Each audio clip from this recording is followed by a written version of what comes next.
கர்த்தருடைய நாமத்திற்கு மகிமை உண்டாவதாக. நீதிமொழிகள் 12ஆம் அதிகாரம் முதல் வசனம்.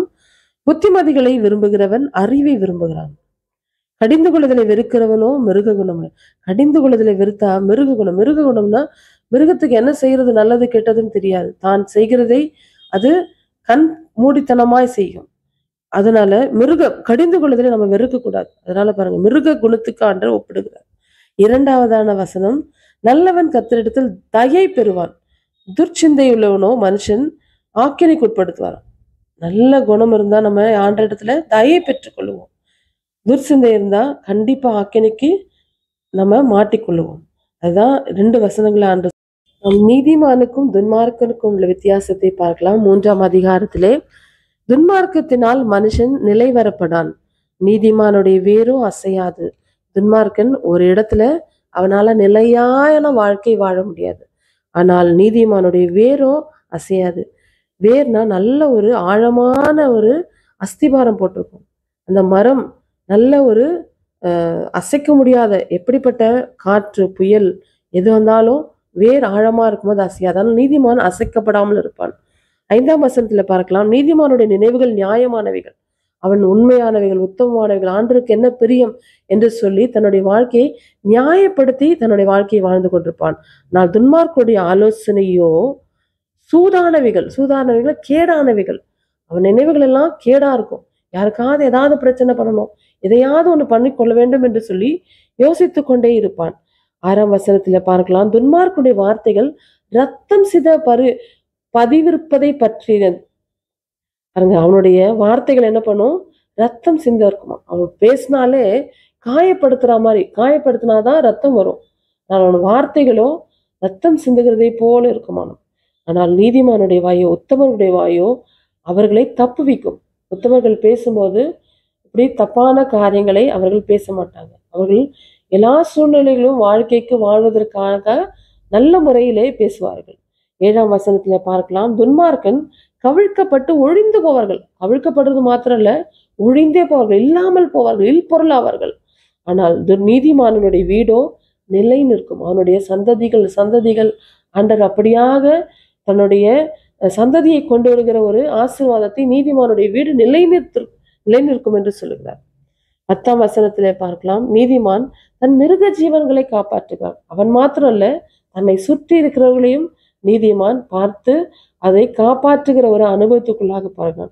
துன்மார்க்குடைய இறக்கமும் கொடுமை. அவன் என்ன பண்ணுவான், அவனும் வாழ மாட்டான், மற்றவர்களையும் வாழ விடாம கொடுமைப்படுத்துகிற ஒரு வாழ்க்கையா இருக்கும். 12ஆம் வசனத்துல பார்க்கலாம், துன்மார்க்கன் துஷ்டனுடைய வலையை விரிக்கிறான். அவன் என்ன பண்ணுவான், துஷ்டமான காரியங்களில வலையை விரிக்கிறான். துஷ்டமான காரியங்கள்லாம் தீமையான காரியங்கள், யாரையுமே வாழ விட முடியாது. ஒரு பொல்லாப்பு கொண்டு வருகிற காரியங்களை துன்மார்க்கன் செய்வான். ஆனால் நீதிமானுடைய வேர் கனி கொடுக்கும். நீதிமான் வேர் கனி கொடுக்குமா. அப்பவே நம்ம முதல் வசனத்துல பார்த்தோம், அவனுடைய வேர் உள்ள பற்றி போயிருக்கும். இது கனி கொடுக்கிற அனுபவம். எப்ப கனி கொடுக்கும்னா, அந்த மரம் நல்ல ஒரு முதிர்ச்சி அடைந்து நல்ல ஒரு கனிகளை கொடுக்கிற பக்குவத்திற்கு வந்தாதான் கனி கொடுக்கும். அதுதான் நீதிமானுடைய காரியங்கள். 21ஆவது வசனத்துல நாம் பார்க்கலாம், நீதிமானுக்கு ஒரு கேடும் வராது, துன்மார்க்கரோ தீமையினால் நிறையப்படுவார்கள். எவ்வளவோ இந்த சூழ்நிலைகள் நம்ம வாழ்ந்து கொண்டிருக்கிற இந்த சூழ்நிலைகளிலே பிரச்சனைகள் வரலாம், குழப்பங்கள் வரலாம். நம்ம ஒவ்வொரு நாளும் கடினமான காரியங்களை நம்ம வாழ்க்கையில பார்த்து கொண்டே இல்லை அதுவும் அனுபவித்து கொண்டே போய் கொண்டிருக்கலாம். ஆனால் ஒரு கேடு வராதபடி ஆண்டவர் நம்மை பாதுகாப்பார், நம்மை அரவணைப்பார், நம்மளே அப்படியே அவருடைய சிறகின் மறைவுக்குள்ளே மறைத்து கொள்ளுவார்.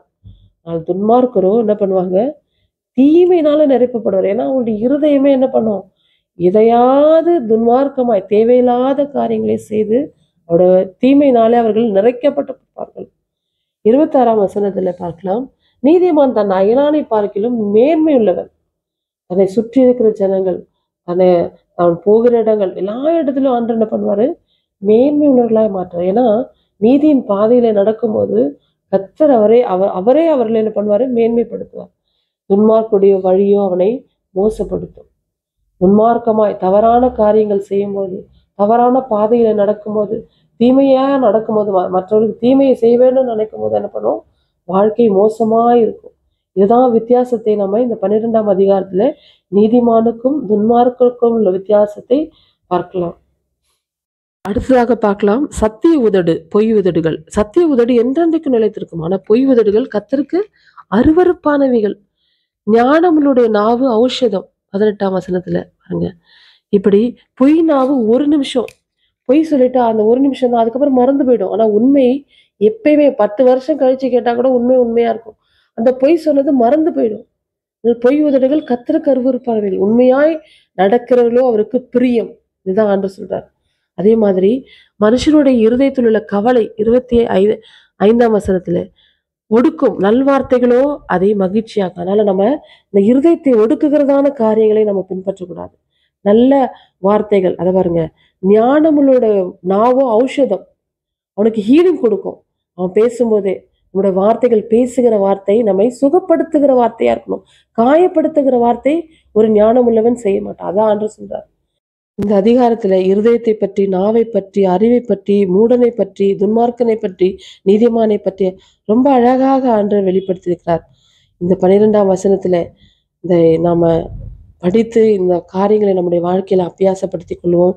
கர்த்தர் தாமே இந்த நாளை ஆசீர்வதிப்பாராக. God bless you. God bless you.